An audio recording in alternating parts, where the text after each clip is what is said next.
Argentina বিশ্বকাপ জয়ের অন্যতম নায়ক এবং বিশ্বসেরা গোলরক্ষক এমিলিয়ানো মার্টিনেজ, যাকে ভক্তরা ভালোবেসে ডাকেন দিবু নামে। মাঠের ভেতরে প্রতিপক্ষকে স্তব্ধ করে দেওয়া এই বাজ পাখি মাঠের বাইরে আবারও জয় করে নিলেন কোটি বাংলাদেশি ফুটবল ভক্তের হৃদয়। সাম্প্রতিক এক সাক্ষাৎকারে বাংলাদেশের ফুটবল উন্মাদনা এবং আলবিসেলেস্তাদের প্রতি এদেশের মানুষের নিখাদ ভালোবাসা নিয়ে নিজের আবেগঘন প্রতিক্রিয়া জানিয়েছেন এই বিশ্বজয়ী তারকা। ভিডিওতে দেখা যায় সাংবাদিকদের মুখোমুখি হয়ে বাংলাদেশের কথা শুনতেই চওড়া হাসি ফুটে ওঠে মার্টিনেজের মুখে। বাংলাদেশের সমর্থকদের উদ্দেশ্যে কিছু বলার অনুরোধ করা হলে তিনি অত্যন্ত আবেগতাড়িত হয়ে বলেন, I love it, I love the fans. শুধু তাই নয়, বাংলাদেশে আসার সেই মিষ্টি অভিজ্ঞতার কথা স্মরণ করে তিনি যোগ করেন, আমি সেখানে গিয়েছি এবং সত্যি বলতে আমি ওই দেশটাকে ভীষণ ভালোবাসি। আর্জেন্টিনার প্রতি এদেশের মানুষের যে পাগলামি তা ছুঁয়ে গেছে এই বাজ পাখিকে। মার্টিনেজ বলেন, আমি জানি আমাদের প্রতি তারা কতটা ক্রেজি। আমি নিজে সেখানে গিয়ে সেই দারুণ অভিজ্ঞতা অর্জন করেছি। আমি তাদের সমর্থনকে এবং তাদের যাপনকে দারুণ পছন্দ করি। তারা যেন কোনো না কোনোভাবে নিজেদেরকে আর্জেন্টাইন মনে করে।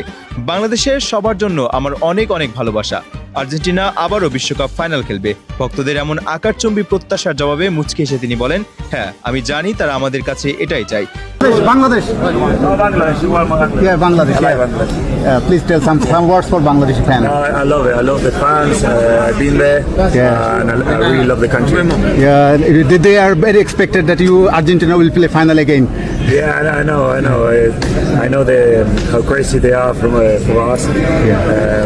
I have the experience to be there. I love their support. I love the way they are Argentinians in some way. So all my love to Bangladesh. Thank you, Devo. Thank you. কঠিন বিশ্বমঞ্চে মাঠের লড়াইয়ের শত ব্যস্ততার মাঝেও সুদূর বাংলাদেশের কোটি ভক্তের এই আবেগকে মার্টিনেজ যেভাবে সম্মান জানালেন তা সত্যিই প্রশংসনীয়। দিবুর এই আন্তরিক বার্তা সামাজিক যোগাযোগ মাধ্যমে আসার পর থেকেই বাংলাদেশ জুড়ে আর্জেন্টাইন সমর্থকদের মাঝে বইছে আনন্দের জোয়ার।